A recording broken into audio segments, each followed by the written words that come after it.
We have linkage and recombination. Morgan carried out several dihybrid crosses in Drosophila to study the genes that were sex linked. The crosses were similar to the dihybrid crosses carried out by Mendel in peas. For example, Morgan hybridized the yellow-bodied white-eyed males to brown-bodied red-eyed females. Yellow-bodied white-eyed females to brown-bodied red-eyed males and intercrossed their F1 progeny. He observed that the two genes did not segregate independent of each other, and the F2 deviated significantly from 9:3:3:1. Next, Morgan and his group knew that the genes could be located on X chromosome and genes located on X chromosome could be not, and saw that they were when the two genes in a dihybrid cross were situated on the same chromosome, the portion of the parental gene combination was higher than non-parental type, and Morgan attributed this physical association or linkage of the two genes, and coined the term linkage to describe this physical association on the genes of the genes on the chromosome, and the term recombination to describe the generation of non-parental combination. Morgan and his group knew that even the genes were grouped on the same chromosome of some genes were tightly linked, that is, they show low recombination, while others were loosely linked, that is, they show higher recombination. For example, he found that genes on white and yellow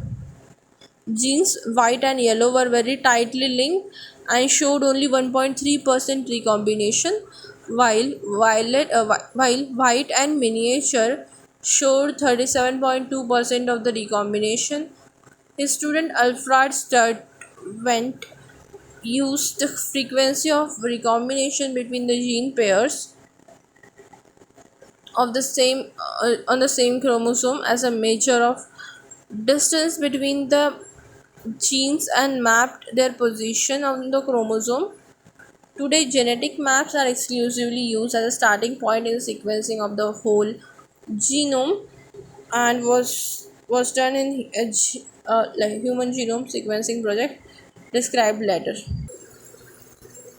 Next, we have the uh, diagram here. First, we can see the white yellow. In white yellow, parental type has 98% and recombinant type is 1.3%. Next, white miniature. In white miniature, we have parental type 62.8% and recombinant type 37.2%. So remember it, it is very important, mostly asked in exams. White yellow. Yellow is here the body color and white is eye color. So yellow body color and white eye color has parental type 98.7% and recombinant type 1.3%. And white is the eye color and miniature is the wing size. It has parental type as 62.8% and recombinant type as 37.2%. Next we have the polygenic inheritance. So in polygenic inheritance, Mendel's studies mainly describe those traits that have distinct alternate forms, such as flower color, which are either purple or white. But if you look around, you will find that there are many traits which are not so distinct in their occurrence and are spread across a gradient. For example, in humans, we don't just have tall or short people as two distinct alternatives, but a whole range of possible heights. Such traits are generally controlled by three or more genes and thus called polygenic inheritance, polygenic trait. Next, beside involvement of multiple genes, polygenic inheritance also takes in the account of influence of environment. Human skin color is another classic example of this. In polygenic trait, the phenotype reflects contribution of each allele, that is, effect of each allele is additive. To understand this better, let us assume that three genes ABC control the skin color in human, and with the dominant forms ABC responsible for dark skin color, recessive form small b small c responsible for light skin color. The genotype with all the dominant alleles capital A, B, B, C, C will have the darkest color, and with the recessive a, small a, small a, small b, small c will have the lightest color. As expected, the genotype with the three dominant alleles and three recessive alleles will have the intermediate skin color, and this in this manner number of each type of alleles in genotype could determine the darkness or the lightness of the skin in an individual. So number of each type of allele in genotype, okay, would determine the darkness or lightness of the color. Next we have pleiotropy.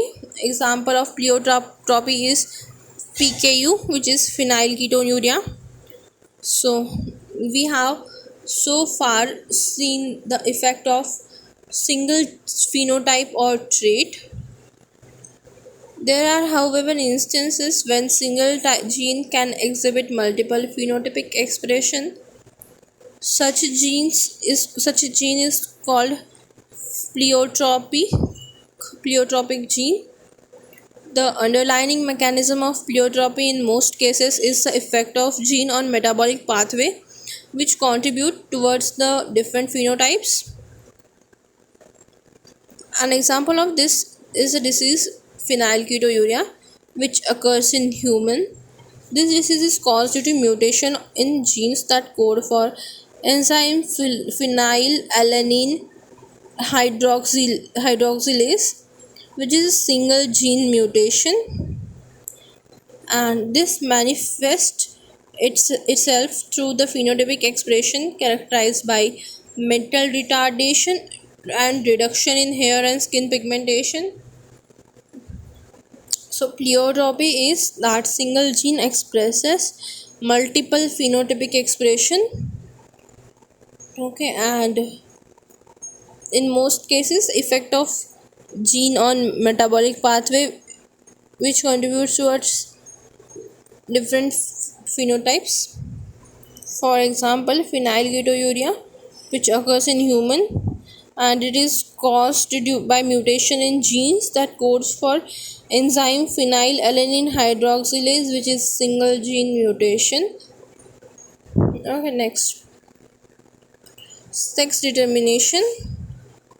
So this mechanism of sex determination is always has been puzzled before geneticists. The initial clue about genetic or chromosomal mechanism of sex determination can be traced back to some of the experiments carried out in insects.